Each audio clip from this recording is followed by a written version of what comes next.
За, юуны түрүүнд энэ хяналт шинжилгээний үндэсний энэ мэрэгжилтэй албаа гэж нарт бас баярлалаа гэж хэлэх гэсэн. Яг тэгэхээр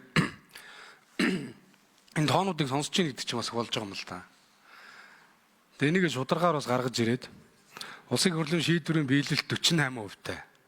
Улсын хурлын тогтоолын хэрэгжээгүй заалт 54%, байнгын орооных 45%-тай гэж. Тэр ер нь энэ засгийн газар ажиллаа хийхгүй гэсэн үг шүү дээ.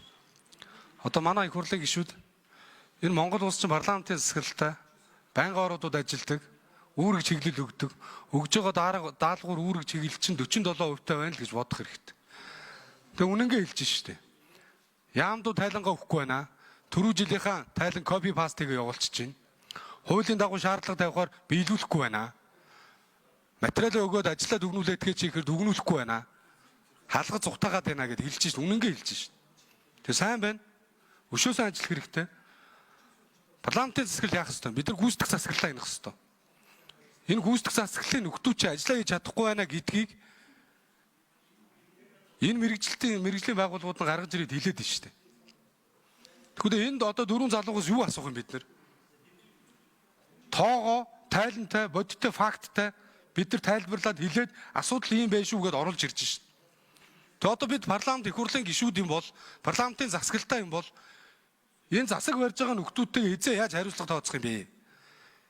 Ядаж энэ салбараар нь барьж аваад тэр салбарын яамдуудтай нь хариуцлага тооцъё л доо. Энэ дээр бид нар одоо ажлаа илүү нэгтэршүүлж явуулах хэрэгтэй. Тэгэхгүй энэ улс төрчлөлтөөс болоод энэ улсын орны ажил явдаг уу? Энэ ажилтаа албаа агчдын дүгнэлтээ гаргаад ирэхээр өөрсдөөс нь буцаага асуулт асуудаг. Буцаагаад хариулт авах гэдэг. Энэ байдлаа далсан зогсоогоод парламентын засаглалтай бол их хурлын гишүүд одоо их хурлын гишүүн шиг байгаад гүйцэтгэх засаглал гэж байгаа юм бол гүйцэтгэх засаг шиг нь ажилуулах хэрэгтэй. Чадахгүй бол энийг болиулах хэрэгтэй. Тийм байна. Та ажлаа илүү сайн нэгтршүүлж хийгээрэй. Энэ тоонуудаа илүү үр дүнтэй болгоорой. Үнэнгийн хэлээрэй. Айж агшиж янз бүрийн сайд дарганаар албан тушаалтангууд дарамтлах юм бол энэс айж тоо мэдээллүүдийг нууж болохгүй шүү гэж хэлэх гэсэн. Баярлалаа.